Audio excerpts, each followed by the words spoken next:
ಆತ್ಮೀಯರೇ, ನೀವು ಇವುಗಳನ್ನು ನೋಡಿದ್ದೀರಾ? ಇವುಗಳ ನೆನಪಾದರೂ ನಿಮಗೆ ಇದೆಯೇ? ನಿಮಗೆಲ್ಲ ಗೊತ್ತಿರುವ ಹಾಗೆ ಇದು ನಮ್ಮ ಭಾರತೀಯ ಅಂಚೆ ಇಲಾಖೆ.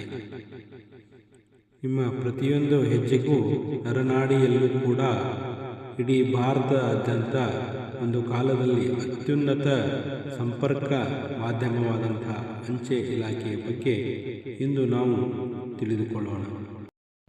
ಇಂದು ನಮ್ಮ ಶಾಲೆಯ ಮಕ್ಕಳು ನಮ್ಮೂರಿನ ಅಂಚೆ ಕಚೇರಿಗೆ ಭೇಟಿ ನೀಡಿದಾಗ ಕಂಡುಕೊಂಡ ವಿಷಯಗಳಿವು.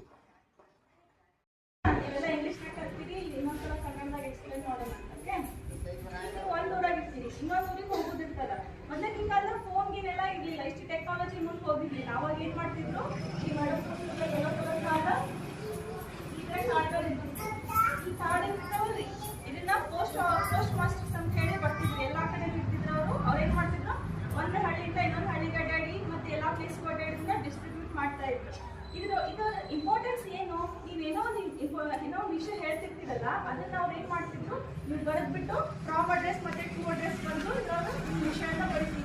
ನಾವು ಹಬ್ಬದ ನಿಮಗೆ ನಿಮ್ಮ ಊರಿಗೆ ಬರಾಕತ್ತೀವಿ ಅಂತ ಹೇಳಿ ನಿಮ್ಮ ಅಜ್ಜ ಅಜ್ಜಿ ನೀವು ಬರದಿ ಅಂತ ತಿಳ್ಕೊಡಿ ವಿಷಯವನ್ನ. ಅದು ಒಂದಿನ ಅಥವಾ 2 ದಿನದಲ್ಲಿ ಹೋಗಿ ಅವ್ರ ಊರಿಗೆ ಹೋಗಿ ಮುಟ್ತಿತ್ತು, ನಿಮ್ಮ ಅಜ್ಜ ಅಜ್ಜಿಗೆ ಹೋಗಿ ಮುಟ್ತಿತ್ತು. ಆಯ್ತು, ಇವಾಗ ಏನಾಗ್ತದೆ, ಅಜ್ಜ ನಾ ಬರಾತೀನಿ ಊರಿಗೆ ಅಂತ ಹೇಳಿ ಫೋನ್ ಮಾಡಿ ಹೇಳ್ಬಿಡ್ತೀವಿ. ನಾವು ಸ್ಟೂಡೆಂಟ್ ಇದ್ದಾಗ ನಾವೇನ್ ಮಾಡ್ತೀವಿ ಅಂದ್ರೆ ನಾವು ಲೆಟರ್ಸೇ ಬರೀತೀವಿ. ಬಟ್ ನೀವೀಗ ಫೋನ್ ಇದೆ.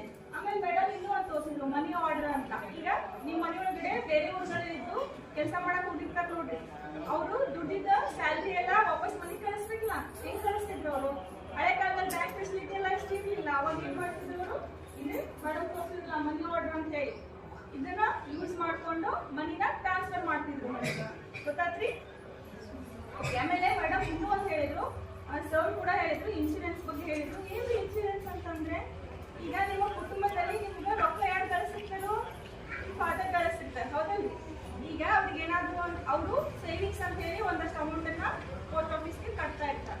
ಇನ್ ಕೇಸ್ ಯಾರಿಗೋ ಏನೋ ಮನೆಯಲ್ಲಿ ಹಿರಿಯರಿಗೆ ಯಾರನ್ನ ಪಾಲಿಸಿ ಮಾಡಿಸಿರ್ತಾರೆ, ಅವ್ರಿಗೆ ಏನಾದ್ರು ಅಪಘಾತಗಳಾಯ್ತು ಅಂತಂದ್ರೆ ಅವ್ರು ಎಷ್ಟು ಅಮೌಂಟ್ ತುಂಬಿರ್ತಾರಲ್ಲ, ಅದಕ್ಕೆ ಸರ್ಟೆನ್ ಅಮೌಂಟ್ಸ್ ಅಂತ ಹೇಳಿ ರಿಫಂಡ್ ಆಗಿ ವಾಪಸ್ಸು ಫ್ಯಾಮಿಲಿ ಸುರಕ್ಷತೆಗಾಗಿ ಬರ್ತದೆ. ಎಲ್ಲರಿಗೂ ಇನ್ಶೂರೆನ್ಸ್ ಅಂತ. ಆಮೇಲೆ ಇನ್ನೂ ಅಂತ ಹೇಳಿದ್ರು ಸುಕನ್ಯಾ ಸಮೃದ್ಧಿ ಯೋಜನೆ ಅಂತ. ಇದು ಬರೀ ಹೆಣ್ಣು ಮಕ್ಕಳಿಗೆ ಮಾತ್ರ ಅನ್ವಯಿಸ್ತದ. ಯಾಕೆ ಹೆಣ್ಮಕ್ಳಿಗೆ ಅನ್ವಯಿಸ್ತದ ಅಂತಂದ್ರೆ, ಮದುವೆ ಆದ್ಮೇಲೆ ಮೊದಲಿನ ಕಾಲದಲ್ಲಿ ಏನಾಗ್ತಿತ್ತು, ಮದುವೆ ಮಾಡ್ಲಿಕ್ಕೆ ಖರ್ಚಿಗೆಲ್ಲ ದುಡ್ಡು ಒಮ್ಮೆ ಹೊಂದಕ್ ಆಗ್ತಾ ಇರಲಿಲ್ಲ, ಹೌದಾ?